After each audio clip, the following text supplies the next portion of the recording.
Iran versus America Israeli जंग शुरू है और इस जंग के दरमियान शिया सुन्नी ये दो लफ्ज़ दो नाम हम सब बार बार सुन रहे। तो आखिर शिया कौन है और सुन्नी कौन है, इसी को हम जानेंगे।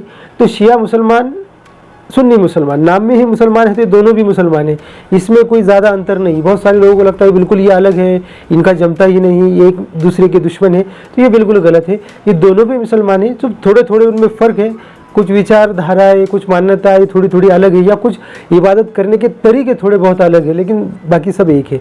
जैसे कुरान एक है, उसी के बाद नमाज दोनों भी पढ़ते हैं, थोड़ा तरीका अलग होगा लेकिन पढ़ते हैं, पैगंबर को मानते हैं, अल्लाह को मानते हैं, तो सब ये दोनों एक ही है।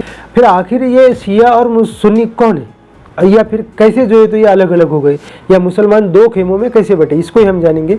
तो ये हमें इसके लिए इतिहास में जाना पड़ेगा। 1400 साल पहले जब इस्लाम के संस्थापक पैगंबर हज़रत मोहम्मद सल्लल्लाहु अलैहि वसल्लम इनका इंतकाल हो गया, तो इंतकाल होने के बाद अगर वहाँ से पैगंबर आना बंद हो चुके थे, उनके बाद पैगंबर के बाद इस्लाम का आमिर या इस्लाम का सुप्रीम लीडर कौन बनेगा, तो वहाँ से आगे फिर जो है तो अब खलीफा बनने वाले थे। खलीफा यानी सदर, आमिर जिसको कहते हैं हम, नेता कौन बनेगा। तो पैगंबर थे, उन्होंने बता कर गए थे कि किस तरह से जो है तो आपको अगला खलीफा जो है तो चुनना है या किसे बनाना है।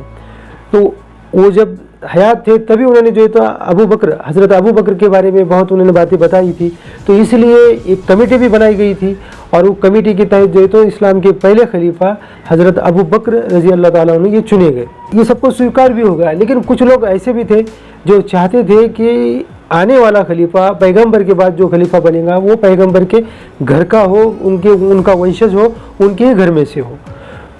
और वो चाहते थे क्या पैगंबर की जो हज़रत अली ये जो तो पहले खलीफा बने।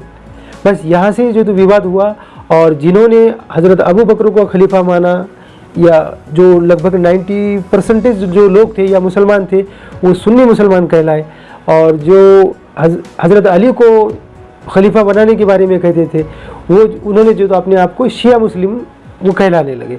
तो इस तरह से मुसलमान जो थे वो दो खेमों में बढ़ गए, एक शिया मुसलमान और एक सुन्नी मुसलमान। फिर पहले खलीफा अबू बकर बने, फिर उसके बाद दूसरे हज़रत उमर बने, उसके बाद तीसरे हज़रत उस्मान बने, और उसके बाद फिर चौथे नंबर पर हज़रत अली खलीफा बने। लेकिन शिया जो थे उनको ये पसंद नहीं था कि पैगंबर के घर का छोड़कर किसी दूसरे को खलीफा बनाया जाए। बस शिया और सुन्नी में जो मतभेद था या मतभेद है बस इसी पर से है कि पहले खलीफा हज़रत अबू बकर को माना जाता है सुन्नी मुसलमानों में, और शिया मुसलमान जो है तो हज़रत अली को ही डायरेक्ट पहला खलीफा मानती है। वो इन तीनों को, हज़रत अबू बकर, हज़रत उमर, हज़रत उस्मान को वो खलीफा नहीं मानती।